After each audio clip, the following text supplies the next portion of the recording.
is Baba. He's a 6-year-old Bichon mix, and he needs to learn to walk around the walker and do his commands around the walker. Watch his body language here. This is his first, time with me in the walker. The owner said that, oh yeah, he's seen the walker, but no, the dog really doesn't function well around the walker at this point.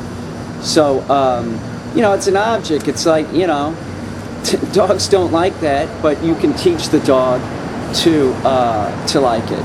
That's the whole key to training a dog, is teach the dog to kind of play, and then the dog licked.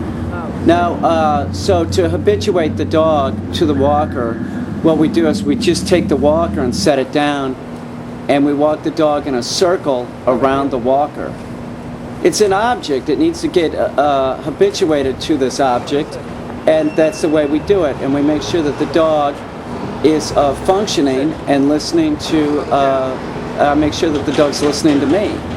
We put the dog in the down position, and then we keep walking. And if he balks a little bit, we give him a correction. Now we'll do this for a whole session, is walk around the walker, giving the dog commands, and just making the dog be compliant. That gets the dog habituated to this object. Now, freaked him out a little bit there. That was an accident, but it's no big deal. We don't make a big deal about it and never say, oh, are you okay? Just keep going. I just stepped on his foot. But we make the dog sit here. He's doing a great job. Good boy. And then what we're doing here is we take the walker and we set it off to the side, and then we call the dog to heel. Now in this instance, I'm in front of the dog and I call it to heel. Over here, heel. And this is training your dog. Sit. You could do this with or without a walker. Now the owner should do this kind of exercise for until the dog is proficient doing it. Like it hits its mark every time, and it's real slick doing it, meaning the dog is straightforward, not sitting out to the side like he is right now. He's just learning this next to the walker. So you got to give the dog a little bit of a break, the dog's learned a lot in a few weeks.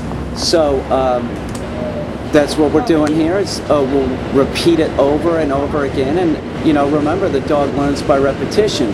So we're just kind of going down the sidewalk and making him repeat what he just did before. When he does good, we'll say, good boy, or good. And we keep doing this. Now, if the dog screws up, we'll give him a correction. When I mean screw up, like I'm just trying to get the dog to do the action right now. If the dog sits perfect, since he's just learning this, he gets a good boy.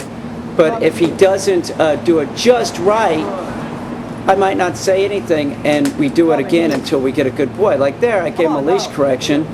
But if he's just sitting out to the side, we're not going to be too military with this dog, because the dog is really doing a great job.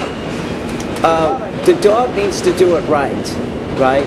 But you need to make sure that you don't put too much pressure on the dog too fast. We're already putting a lot of pressure on this dog to perform. So as we go and the dog is functioning, we let pressure off the dog.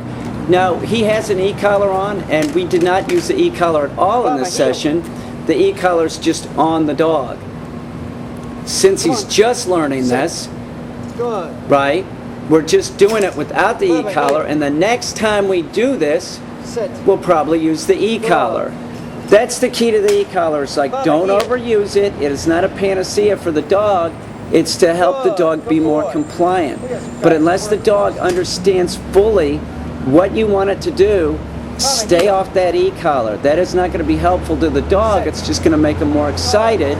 And remember, any new thing that the dog does is going to cause somewhat of a increase in excitement. So work your dog through it, and the dog will be fine. Now what we do here is we just start walking the dog at heel, and that's training the dog too. And the difference between this and you just going for a walk, because remember, when your dog is supposed to walk at heel now for the rest of its life, is that we stay at one general area and go back and forth.